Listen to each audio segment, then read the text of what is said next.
그러나 그날과 그 때는 아무도 모른다. 하늘의 천사들도 모르고 아들도 모르고 오직 아버지만 아신다. 조심하고 깨어 있어라. 그때가 언제인지를 너희가 모르기 때문이다. 사정은 여행하는 어떤 사람의 경우와 같은데 그가 집을 떠날 때에 자기 종들에게 권한을 주어서 각 사람에게 할 일을 맡기고 문지기에게는 깨어 있으라고 명령한다. 그러므로 깨어 있어라. 집주인이 언제 오는지 저녁녘일지 한밤중일지 닭이 울 무렵일지 이른 아침녘일지 너희가 알지 못하기 때문이다.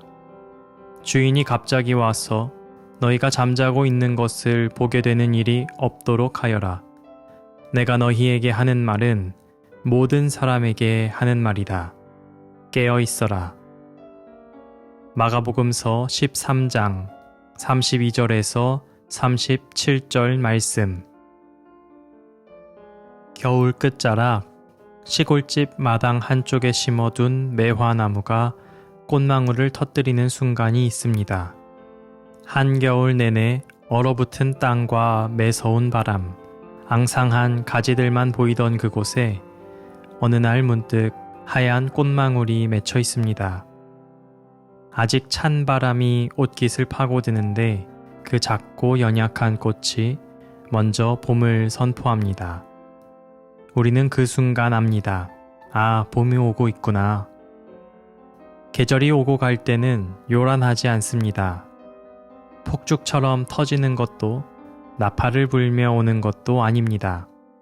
오히려 아주 조용하고 땅 속에서 가지 속에서 보이지 않는 미세한 변화로부터 시작됩니다.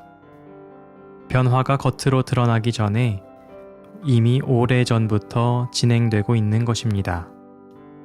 농부는 눈이 녹는 날만을 기다리지 않습니다.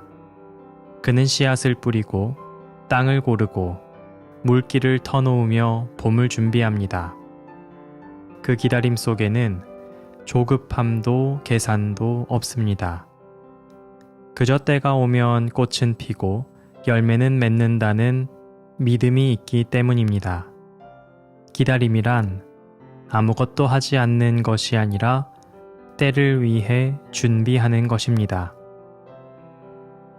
마가복음 13장은 세상의 마지막, 이른바 종말을 이야기하면서도 그것을 두려운 날로 표현하기보단 기다림의 풍경으로 그립니다. 오늘 읽은 말씀 바로 전에 예수님은 무화과 나무의 비유를 말씀하십니다. 그 가지가 연해지고 잎이 돋으면 너희는 여름이 가까이 온 줄을 안다 라고 말씀하시며 인자가 오시는 날도 그와 같을 것이라고 비유의 말씀을 전하십니다. 하나님의 나라는 허공에서 갑자기 떨어지는 어느 날이 아니라 이미 우리 삶 속에 잔잔하게 피어오르고 있는 중입니다. 하지만 32절로 넘어가면서 예수님의 말투가 달라집니다. 그날과 그 때는 아무도 모른다. 천사도 모르고 아들도 모르고 오직 아버지만 아시는 때. 예수님조차 구체적인 날과 시를 말씀하지 않으셨습니다. 왜냐하면 주님의 날을 기다리는 신앙은 그 초점이 날짜 맞추기에 있지 않기 때문입니다. 종말의 날짜를 계산하거나 미래를 예측하려는 시도는 모두 무의미합니다. 대신 예수님은 어떤 여행자의 이야기를 꺼내놓으십니다.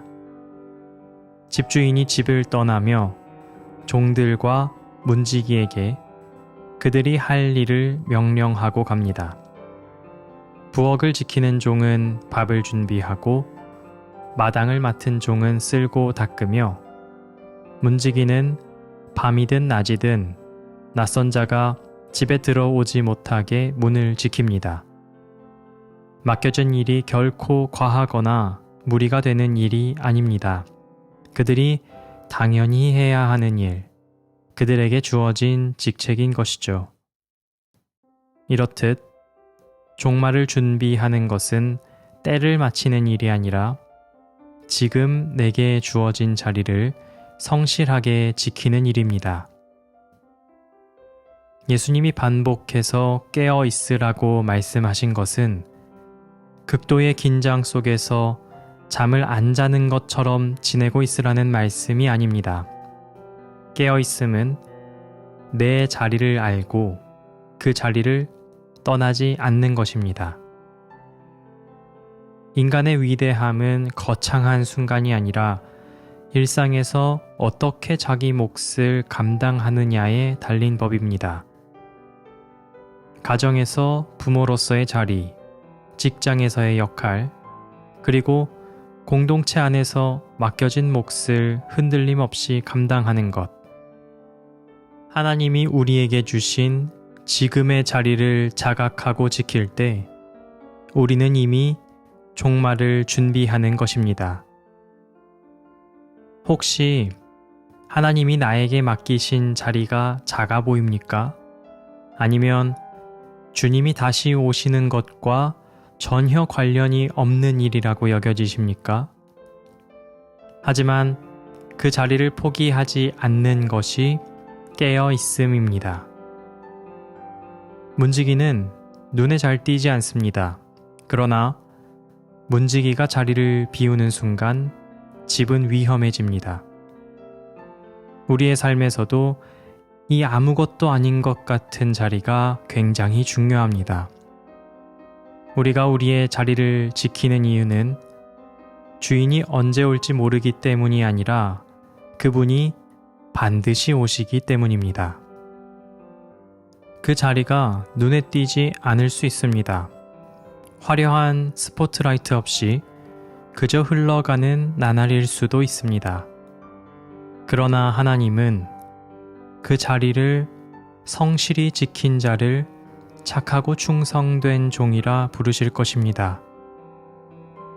시간이 언제 끝날지 계산하는 대신 주어진 자리를 굳게 지키십시오. 그 길의 끝에서 주님이 오셔서 이렇게 말씀하실 것입니다.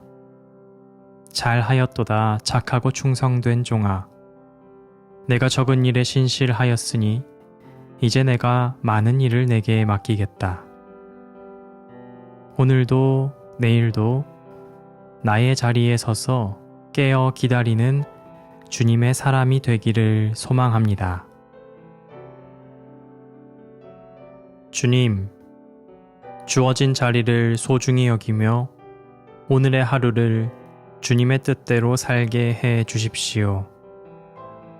눈에 띄지 않는 자리처럼 느껴질지라도 성실과 충성을 잃지 않게 도와주십시오. 주님의 때를 앞당기려 하지 않고 지혜롭게 기다리는 법을 배우게 하시고 허무나 게으름에 빠지지 않도록 마음을 단단히 붙들어 주십시오. 주님이 다시 오실 때 부끄럽지 않게 서 있는 종이 되기를 간절히 소망합니다.